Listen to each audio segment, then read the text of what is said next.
देखिए, तो आज कल हम लोग पढ़े थे लैंड रिसोर्स। ठीक है, मतलब भूमि को कैसे हम लोग यूज करते हैं, किस चीज में, रिसोर्स के संसाधन के उपयोग में। तो हम लोग देखे थे कि भूमि बंजर हो जाती है, तो उससे बढ़िया क्या है, उसमें गाछ लगा दीजिए, शीशम का, सागवान का, तो वो बंजर होने से क्या हो जाएगी, बचेगी। कैसे बचेगी? आप वृक्ष लगाए, हर साल उसमें पतझड़ आया, पत्ता गिरा, पानी पड़ा, सड़ा, गला, तो वो ह्यूमस बनते रहेगा ना। तो उस जमीन का जो फर्टिलिटी है, उर्वरकता है, वो खत्म होगी? नहीं होगी, वो नहीं होगी, क्योंकि हर साल बाय साल सपोज कुछ सेंटीमीटर तो ह्यूमस बनेगा, कुछ। हम समझ लो, हम लोग जब इलेक्ट्रॉन प्रोटॉन से डील करते हैं, जब इतना छोटा सा चीज का हम रेडियस निकाल सकते हैं, तो कुछ तो ह्यूमस बनेगा, लेयर एक टाइप का। तो उससे उसकी उर्वरकता क्या होगी, खत्म नहीं होगी, और बंजर नहीं होगी, वो चलता रहेगा। अब आता है कि उसी में आता है सॉइल।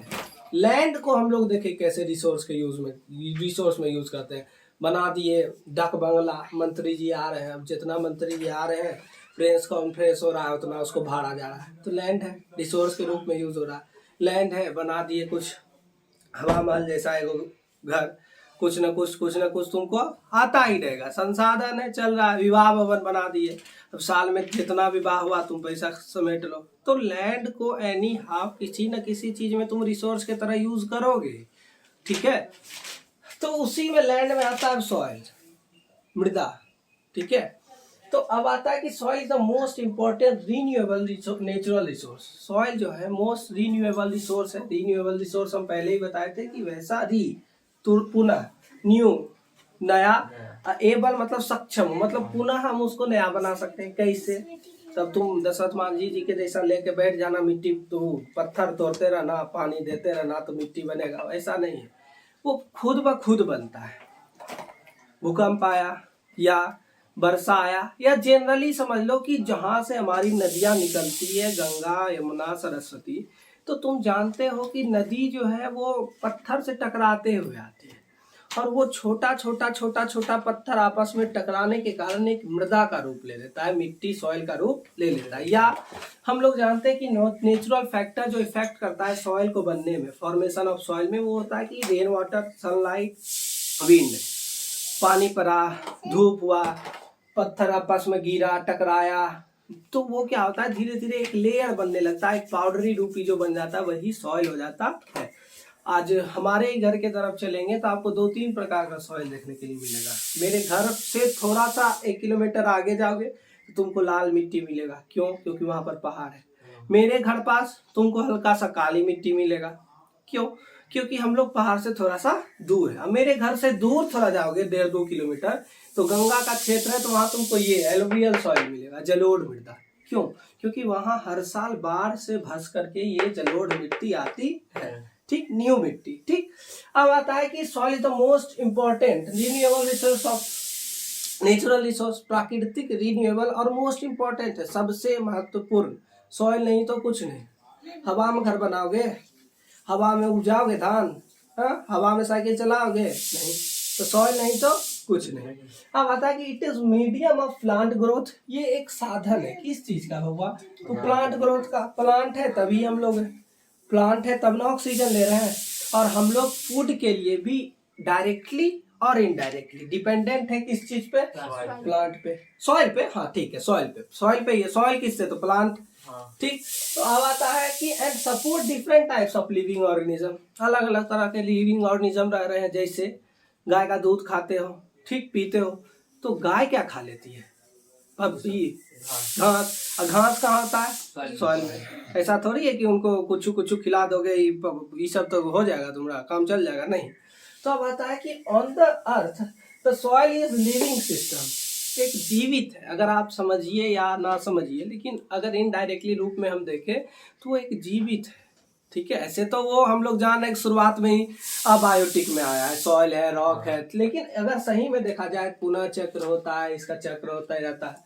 अब आता है कि in take millions of year to form soil up to a few days, थोड़ा सा सेंटीमीटर जाने में भी उसको अंदर बहुत सारा समय लगता है सॉइल को बनने में, इसलिए ये इम्पोर्टेंट है। हम बार बार कहते हैं कि इम्पोर्टेंट मतलब महत्व, महत्व मतलब जरूरत, विकल्प नहीं, जरूरत। जरूरत कैसा, तो एक बार था इसी तरह की सिकंदर के राज्य में एक आए कौन, तो तुम्हारा मेहमान आए, गए बगीचा में लेके सिकंदर को घुमाए, सिकंदर घुमाए उसको, और वो पूछे, सबका मूर्ति लगा हुआ था सिकंदर का पूर्वज का, ये मेरा परदादा, ये मेरा फलना, ये मेरा चिलना, तो सबका मूर्ति देखे, उसके बारे में बताए कि ये इतना बड़ा राज ये कैप्चर किए थे, इतना बड़ा बाद में जीते, इतना रानी से ये विवाह किए थे, तो सब बताए। तो वो मेहमान अंतिम में पूछा कि सिकंदर जी आपकी मूर्ति कहाँ है? तो वो बोले कि मेरी मूर्ति हम इसलिए नहीं लगवाए कि आने वाली पीढ़ी ये ना पूछे कि ये कौन है, उससे बढ़िया है कि ये पूछे कि सिकंदर की मूर्ति कहाँ है। समझ में आया बात? कि अब हमको लोग देख के जान नहीं पा रहा है, उससे बढ़िया है कि हम इतना नाम कमा लेंगे, इतना पहचान बना लेंगे कि लोगों को मजबूर होकर पूछना पड़े कि सिकंदर की मूर्ति कहाँ। समझे?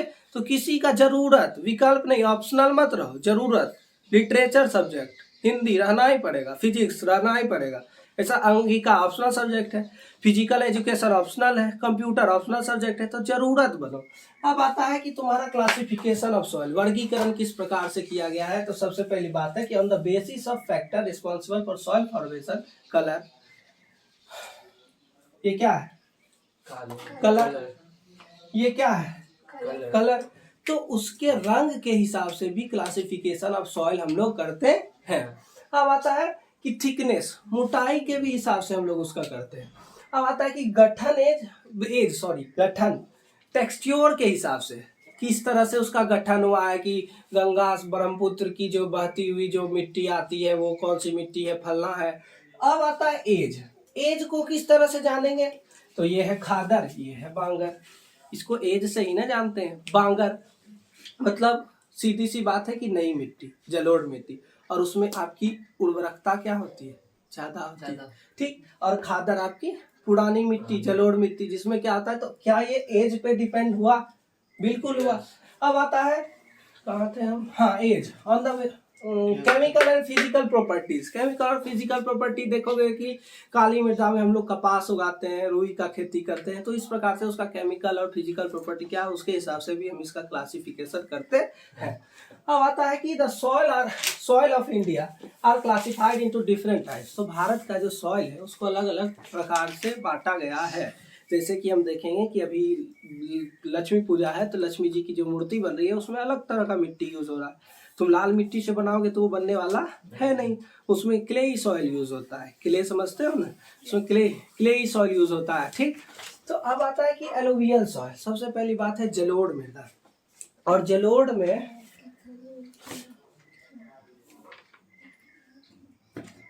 बांगर, सॉरी फॉर दैट, बांगर है पुराना। हमको लग रहा था कि कुछ गड़बड़ हुआ। देखो, सबसे पहली बात है जलोढ़ मृदा, एलुवियल सॉइल, मतलब कि इसको हम लोग कहते हैं क्या? तो जलोढ़ है क्या? हर साल जो बाढ़ से बढ़कर, बाढ़ में बहते हुए जो मिट्टी आती है उसी को हम लोग क्या कहते हैं? जलोढ़ मृदा। कोई भी जलोढ़ मृदा ले लो, वो फर्टिलाइजेशन, कल्टीवेशन के लिए, क्रॉप्स के लिए अच्छा ही होगा, लेकिन उसको भी हम एज के हिसाब से बांट देते हैं। एक खादर है, बांगर। बांगर हो जाता है पुराना, जो 25 साल 30 साल पहले का हो। जैसे यहाँ ले लो, अब यहाँ 150-200 साल पहले हो सकता है कि बाढ़ आता होगा, पानी आता होगा, तो यहाँ का जो है वो बांगर मिट्टी हो गया। और उस साइड चले जाओगे तुम, जो अलकनाथ के उस साइड है, जो न्यू तुम्हारा दियारा क्षेत्र है, उसमें कौन सी मृदा होगी? खादर, क्योंकि हर साल उसमें मिट्टी बहकर आ रही है ना। अब पूछो कि मिट्टी बह के आ रही है सर, तो फर्टिलाइज कैसे होगा? आदमी मरा, पेड़ बाढ़ में गल के सड़ के आया, तो वो क्या बनेगा? फर्टिलाइजर ही ना बनेगा। जितना सड़ा हुआ चीज है, डिकम्पोज होता है। तुम जानते होगे कि हम लोग मैन्योर यूज करते हैं, गोबर, छिलका, पिलका, तो उसको सड़ा गला के क्या करते हैं कि खाद बनाते हैं, तो वो एक खाद का ही तो काम करेगा। अब तुम नेचुरल खाद यूज करो, मैन्योर को या फर्टिलाइजर को, सबसे बढ़िया कौन होगा? नेचुरल, क्योंकि पहली बात तो ये है कि वो तुम्हारी खेत के फर्टिलिटी को कोई हानि नहीं पहुंचाएगा, ठीक। अब आता है कि हम जानते हैं कि बांगर है और खादर है, ठीक। तो खादर मतलब हो गया, सीधी सी बात है, नया जलोढ़ मिट्टी। जैसे अभी बाढ़ आया ना, अब देखो क्लाइमेट चेंज हो रहा है, मनुष्य पापी हो गया। इसका सबसे बड़ा उदाहरण क्या है? अभी के समय में गंगा का पानी घटता था, अब धीरे धीरे और बढ़ रहा है। और है फिर बांगर, जो पुरानी मिट्टी है, जो हमारे इस साइड के क्षेत्र में, जो अभी तक 25-30 साल के बाद, ऐसा थोड़ी है कि 4 साल पहले यहाँ तक पानी घुस गया होगा, यहाँ इतना इतना पानी होगा, ऐसा था नहीं। ठीक है, अब आता है कि जनरली प्लेन्स, तो ये पाए कहाँ जाते हैं? देखिए मैप हम इसलिए लाए,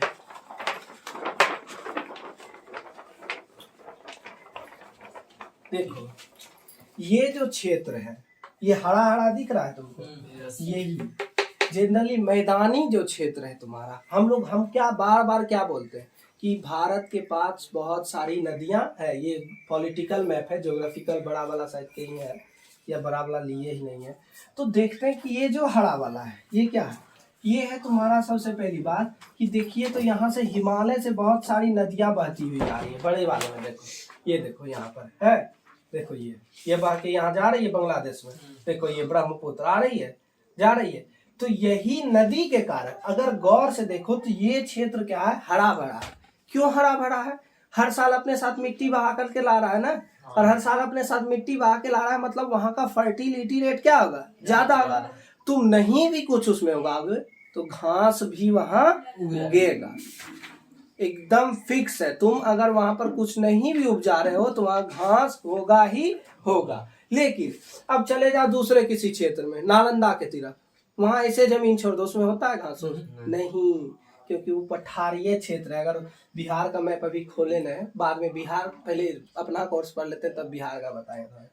तो वहां पर थोड़ा सा पहाड़ है, 1-2 पहाड़ है, उसके कारण क्या होता है कि वहाँ जो मिट्टी है थोड़ा सा फर्टिलिटी उसमें कम होती है। ठीक, तो अब आता है कि ये हम देख लिए कि मैदानी के क्षेत्र में कौन से पाए जाते हैं? Alluvial soil. ये मैप में आएगा, कन्फर्म तो नहीं कर सकते हैं हम, ऐसा नहीं है सीबीएसई में क्वेश्चन सेट करते हैं जाके, लेकिन ये समझ लो कि एलुवियल सॉइल का मतलब कि एक ना एक पॉइंट आना ही चाहिए कि ये सॉइल कहाँ पाए जाते हैं, ये सॉइल कहाँ पाए जाते हैं, कहाँ पर भंडार है इसका। तो अब आता है कि आपका ब्लैक सॉइल, काली मृदा कहाँ पाई जाती है? तो ये डेक्कन प्लेट्यू है, काली मृदा। डेक्कन प्लेट्यू है क्या बउआ? ये जो क्षेत्र है यहाँ पर एक बीच में एक कौन विंध्याचल पर्वत की श्रृंखला है, और विंध्याचल पर्वत की जो श्रृंखला है वो भारत को 2 भागों में बांटती है। ऊपर वाला भारत दक्षिण भारत और नीचे वाला भारत, सॉरी, ऊपर वाला भारत उत्तर भारत और नीचे वाला भारत दक्षिण भारत। देखो पहली बात तो मैप समझो, देखो ये है मैप, इसको कहते हैं डायरेक्शन पोल। ठीक है, ऐसे इसको तुम लोग साइंस में क्या कहते हो? Magnetic compass. कंपास, तो यही है कंपास। हमेशा कोई भी फिगर हो, अगर तुमको डायरेक्शन शो करने के लिए दे तो ऊपर के साइड में नॉर्थ होगा। कोई भी, यहाँ पर देखो लिखा हुआ होगा कहीं पे, निर्देश नहीं दिया हुआ है, नीचे नहीं है, चलो कोई बात नहीं, नॉर्थ होगा यहाँ पे ऊपर में। ऐसे इतना बड़ा मैप है, सोचा होगा कि छोटा बच्चा तो नहीं है पढ़ेगा इसलिए नहीं दिया। ठीक, तो सबसे पहली बात ये डायरेक्शन है, इसको कहते हैं मैप कंटेंट। ठीक है, कि क्या क्या दिया हुआ है। ये जो है तुम्हारा स्टार, गोल में एक स्टार है, ये दिल्ली राजधानी है, देखो यहाँ पर तुमको दिखेगा, है ना? गोल स्टार, सेम स्टार मिल रहा है, इसको कहते हैं मैप कंटेंट। ये देखो जयपुर है, राज्य की राजधानी, तो राज्य की राजधानी में चौखुट होगा रेक्टेंगुलर काला, जितना राजधानी होगा वो रेक्टेंगुलर काला होगा। देखो लखनऊ काला है ना चौखुट में, देखो पटना काला है ना चौखुट में, जितना होगा वो चौखुट मतलब स्क्वायर में ही ब्लैक होगा। ये मैप कंटेंट है, और इसको कहते हैं हम लोग मैप स्केल है, कि भारत इतना छोटा तो नहीं है, तो हर एक सेंटीमीटर या हर एक, हाँ सेंटीमीटर ही, देखो यहाँ पर लिखा हुआ रहेगा। कैसे बताएं, कैसे बता दो को, देखो कि ये जो एक से, हाँ समझ गया, हम क्या बोले कि हर एक सेंटीमीटर में आपका कितना किलोमीटर होगा, ये मैप स्केल बताता है। देखिए गौर से, देखो ये है ना 1 सेंटीमीटर, तो ये जो मैप है आपका यहाँ से यहाँ तक 1 सेंटीमीटर आगे बढ़े, स्केल में 1 सेंटीमीटर कितना, इतना, तो 1 सेंटीमीटर मतलब यहाँ से यहाँ अगर बढ़े तो ये मेरा 44 किलोमीटर के बराबर होगा। यही है मैप स्केल। ठीक है, तो 3 चीज, ये डायरेक्शन, मैग्नेटिक कंपास, ये मैप कंटेंट और ये मैप स्केल। तो हम देखें यहाँ पर कि जो आपका काली मृदा है। काली मृदा डेक्कन प्लेट्यू। डेक्कन प्लेट्यू कहाँ? बीच में विंध्याचल पर्वत की श्रृंखला से नीचे साउथर्न पार्ट जो है वहां का बोलना नहीं चाहिए, वहां के आदमी भी साउथ का हीरो देखते हैं, गुंडा बाजीराव।